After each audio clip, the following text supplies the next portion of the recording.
Year, 2014.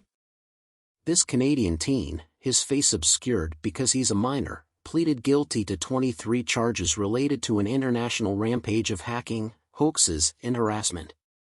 Through his computer in a suburb of Vancouver, the Canadian teenager carried out a year-long campaign of harassment and mayhem across North America. He targeted mostly female gamers who had spurned his friend requests, chats, and obscene demands.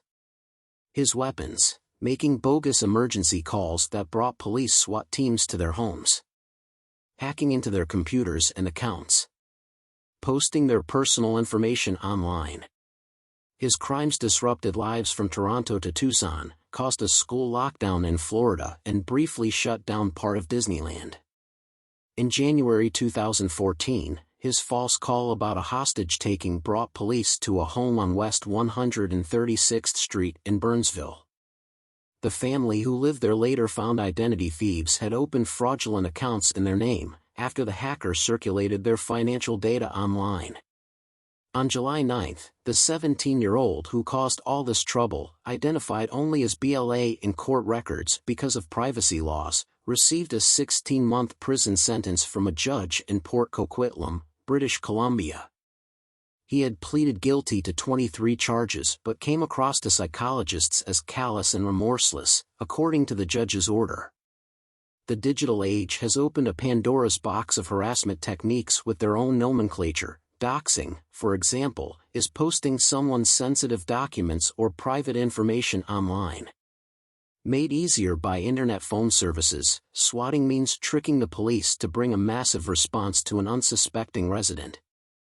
The Canadian teen's crimes fit a pattern, said Danielle Citron, a law professor at the University of Maryland and author of the 2014 book, Hate Crimes in Cyberspace.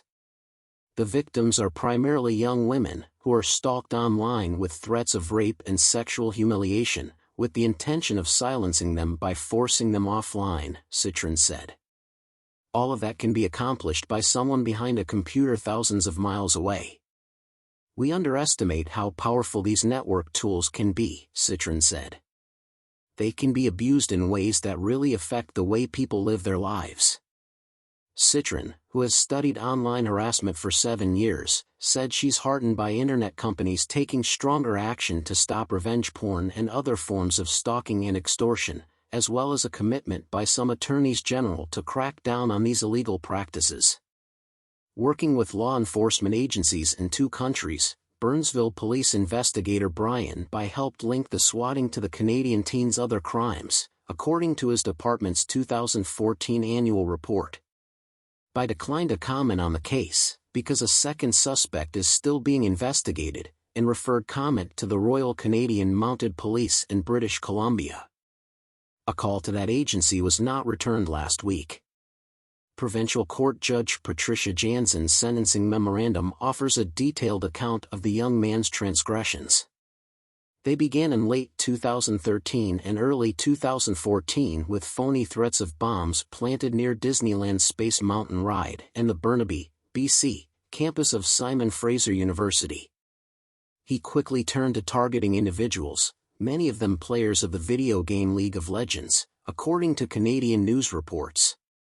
A day after the Burnsville harassment, a female gamer in Waterloo, Ontario, refused the teen's demand to show her but on the internet or face retaliation.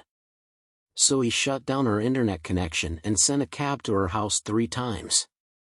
Then he called the Waterloo police and said he was an ex-boyfriend who had taken everyone in the woman's home hostage and planted bombs there. The police sent its emergency response unit before determining it was a hoax. The teen also placed a Craigslist ad posing as the gamer and soliciting sex, changed her email address and hacked her Amazon account. The teen was arrested and released on bail in March 2014, and again in October, but that did not deter him from going back online. After another phony emergency call, 32 police officers and a helicopter were dispatched to a house in Ontario, California. Fort Meade Middle Senior High School in Fort Meade, Florida, was put on lockdown after he said he would attack the school. More victims were swatted in Arizona, Colorado, Massachusetts. In December, he brazenly live-streamed his own swatting of a home in suburban Columbus, Ohio. 4 days later, the teen was taken into custody, and he's been in jail ever since. Canada's Youth Criminal Justice Act allows a 2-year maximum prison term. In her reasons for sentence, the judge noted the teen's troubled upbringing, with an abusive, addicted father and mother who suffered from depression, and urged him to do something constructive with his life. She also prohibited him from contacting his 25 admitted victims and 5 others.